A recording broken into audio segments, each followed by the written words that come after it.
just to start, Okay. I know you as a person full of some com compassion or sympathy for people, and I would be interested in sort of your worldview, your view on maybe capitalism, or I don't know how to say it. How do you perceive the people in the world, how they live, and what's your position in this question? Yeah. Well, my position in this is that I think today's society has gone too much individualistic. For example, when a person develops schizophrenia, is the problem only of the person, right? I don't see like that. I see like that as a collective problem. All of my family, my friends, and everybody. That's a problem of everybody that should be treated collectively, right? So, regarding politics, I'm a person, I would say, against the excess of individualism of our society, right? Uh, of course, I'm in favor of democracy, but I'm in favor of social justice as well. I think they are both compatible, and there is no need to have a choice between one or the other.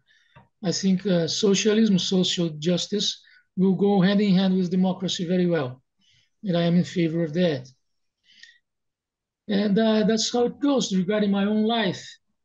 If I if there was this collective approach, that it's not only my problem, it would have been much better.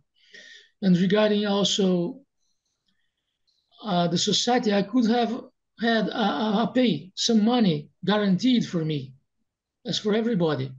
I think everybody would be entitled to receive a minimum wage, I think, just as to survive. No matter you work or not, you should receive a minimum wage just as to secure your survival.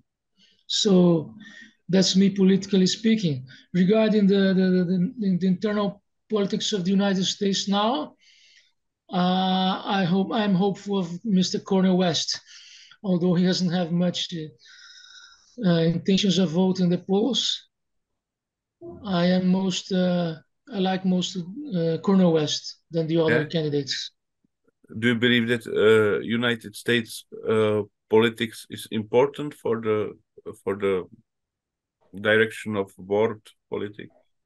Yes, it is.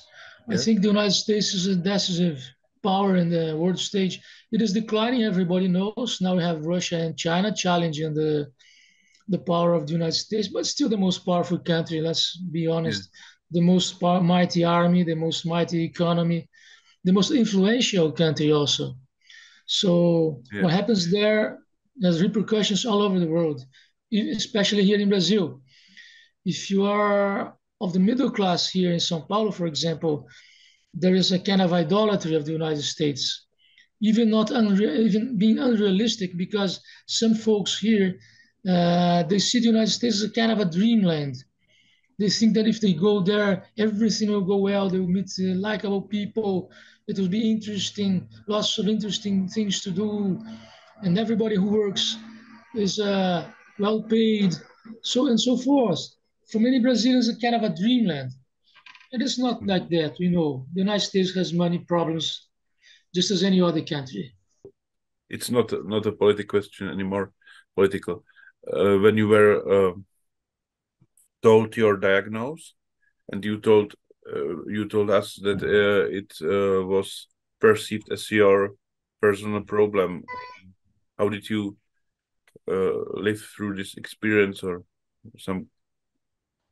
Yes, it was seen as a personal problem of mine, but it was very difficult for me to deal with my diagnosis because I felt it like something silencing me. As I Silence? had yes, silencing. My word had no value anymore. So as I had some delusions, and I had some delusions, I acknowledge that. But from that, my word was silenced. For example, in key questions of life, for example, I'd like to take some medicine. I say this medicine, with this medicine, I feel better. I'd like to keep this medicine, for example. Then the doctor said, no, that's useless. You don't have to take this, you have to take this other one. So my voice was never heard, you see? And it goes like this. All my life, my voice was never heard. For example, this was more recent.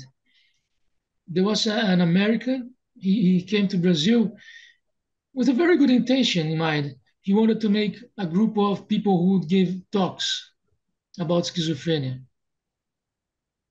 And this group would be of people diagnosed with schizophrenia who would give talks about schizophrenia. So far, so good. But what was the problem? The problem was I wrote a text to him, but I put there all my life, my ideas and everything. And I showed him the text, and he said, this is of no use. You cannot give talks in this manner. You see, so there is this silencing. Nothing that I had written was useful. And well, he could disagree with this or that part of my text, okay, but he dismissed all of my text, everything that I have written. So I had no voice, even regarding someone who supposedly would be helping people with schizophrenia. Even this person did not give me a voice. And this goes on and on through all my life. I never have a voice, you see? I have maybe two questions. One was, what was the problem with the text? Was it that it was less about diagnosis and more about you, or what was the problem? And the second question may be how you trying to solve this problem with your play, with your theater, because there you get the voice. Yeah, well, what he said in those days was what he said, this American, he would say that my text was too intellectual, he said. Yeah. That was the problem. So, but even then, okay, a little bit intellectual, but to dismiss the whole text just because he feels it's intellectual, couldn't we get this or that point to use in the talks? I felt too radical, his dismissal of all my text. But now you're right. I'm not with this American anymore. I'm now, it's me and a person here from the theater who directs the play. We're working in pair. And I'm very happy now because in this theater play, I can say everything that I want, you see. Yeah. So this is far better. And regarding this as a personal experience also, I feel more comfortable. I enjoy more being on the stage in a theater play than giving a talk. There's a deeper connection to the audience. There's a deeper interaction with the audience. So the theater is kind of a richer thing to explore than just a talk. I like it very much, this experience. And answer your question, yes, now I can express myself in this theater play. And the talk, you mean to go somewhere in the street and speak about yourself, or? Yeah, not necessarily in the street. I have never gone to the streets, but I have gone to some universities, to some places where people look for help, because some of my talks, they were for very poor people who had not access to private doctors. So they had to rely on public venues to help them. And so I gave talk to these people, and in certain venues here where they have to go there to receive the medicine and help and so forth. So I gave talk to these people. I gave talks to students. I gave talk to relatives of people with schizophrenia, a variety of people. I gave talks, but not in the street, not in the street. And what's different with the play in the theater? Is it that it's perceived differently, or there is some? What's the difference? Yeah, or there is some license, maybe your license that it's part is true and part is play, part is art. Or... Yeah, there is a certain poetic license, as people say. I have that, so it is much better because nobody's questioning me there. People go to the theater to enjoy and to have a good time, as to say. They want to have a good play. They want to have a good interaction with me. They don't go there to question me. So that's pleasant. I can speak about my delusions. I can speak about my everything, my problems, and so forth. It goes well because the audience is they're pretty much in favor of me, pretty much on my side. There, I bring them to my side, as to say. So it's a pleasant experience, and as I said, it's a deeper interaction between me and the audience than a talk only. And yeah. And yeah.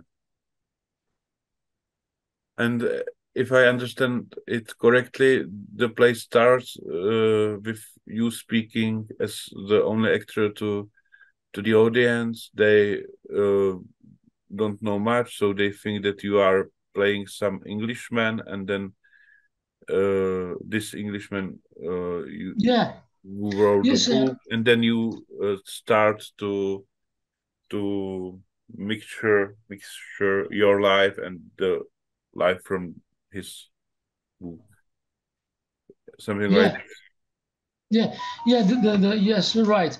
The play starts with Lawrence of Arabia. The Englishman you mentioned is Lawrence of Arabia, who was a very famous person in England. He still is a famous person in England.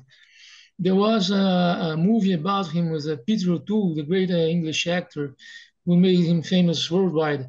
So yes, I start with him. I speak as if it was him speaking. I make the character. Yeah. And as the play goes on, it changes from him to me. I start speaking about myself. So we have these two books in the play. His book, which is called Seven Pillars of Wisdom, and my book, which is the Memoirs of a Stoic, that I discuss in the play. This was a creation of mine. And this is how I found to put it in the form of a play, right? To change the shape of a talk into the shape of a play. I saw in some of your text you don't believe that I don't know, having good sex, or how to say it, or living be rich is the most important thing in life. That you maybe believe that there's something different, something more, some sense of life, or how to say it. Yes, I am a religious person, and I like reading a lot of different philosophers. So I have a background of being eclectic, if you wish. So I know a little bit of the Bible, not much about the Bible, a little bit. I know something about China, Zhu Xi, especially in China, and Shankara in India. And the main belief that I have is a quite simple one. It goes like this. There is Maya. Maya is all that you can perceive. For example, this computer here in front of me is Maya. Our talk is Maya. My family is Maya. Everything that you can perceive is Maya. And Maya is transitory, impermanent. So there's this Maya and there is God. God is the only thing that is eternal. So I believe in this God. You see, it's called Brahma in India. This is my main belief, that there is a God that is everywhere.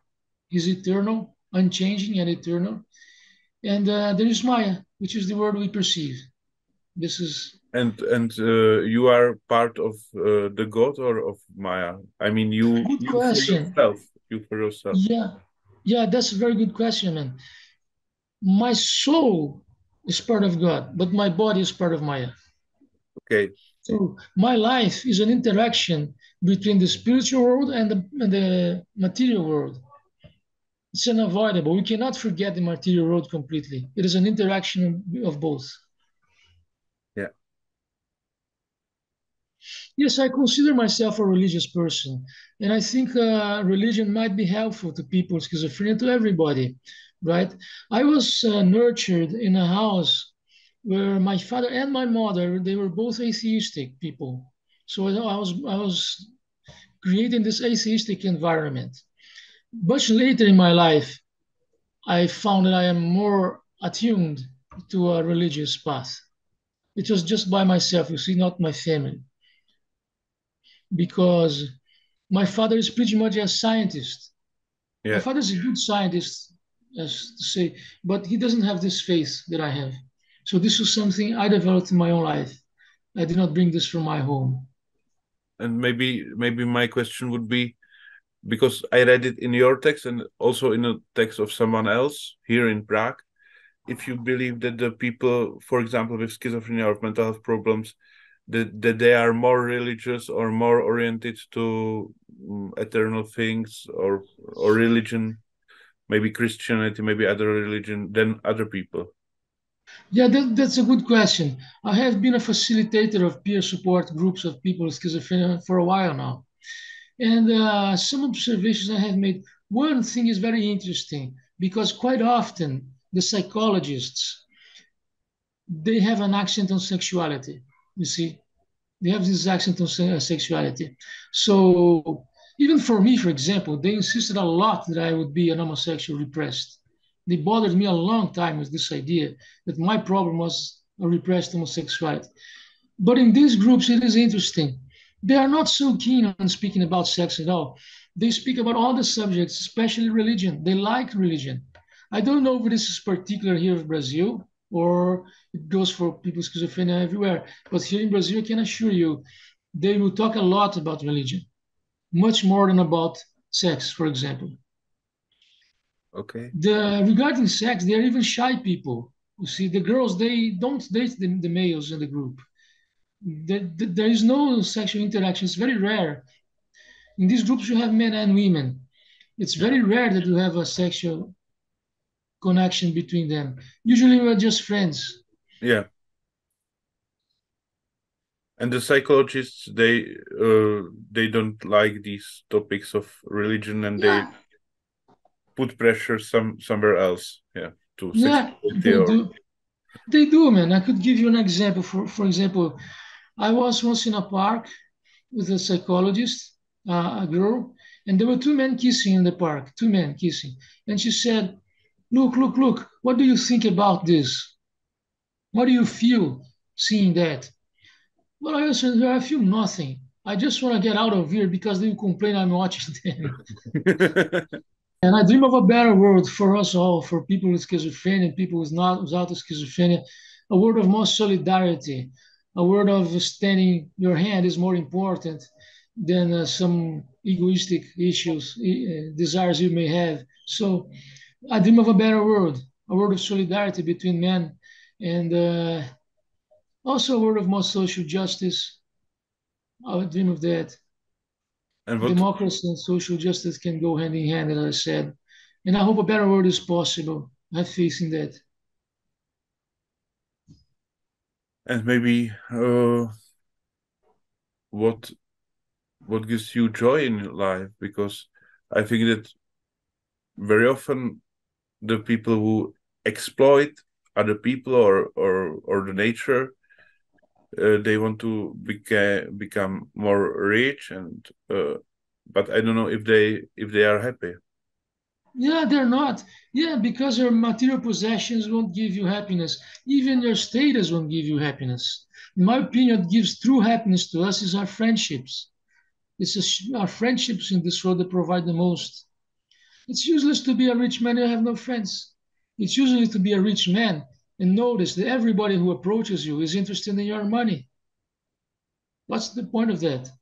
You're rich, you have $10 million in your bank account, but everyone who approaches you, everyone who wants to be your friend, you can see that these people, they are interested in your money. Yeah. So, of course, just let me add here. Of course, if you have nothing, if you're on the streets begging for money, it's unbearable. Okay, I agree with that. Then in this case, you need some money. But if you are a person of a middle class, for example, then like me, for example, I value more my friends than my money. And what was the last thing you had this I don't know, stronger feeling of joy or happiness or some special moment? What were, do you remember? Or Yeah, man, it was great for me when the first time I went to the theater it was great for me because I felt like everybody in the room there, they were friends of mine. I felt like that. Everybody there in the audience, they were friends. And so this was great for me. And I had some good moments. I had some people who sincerely wanted to help me. I had some good moments. I have you now as my friend also. A good moment. This interview is a good moment also.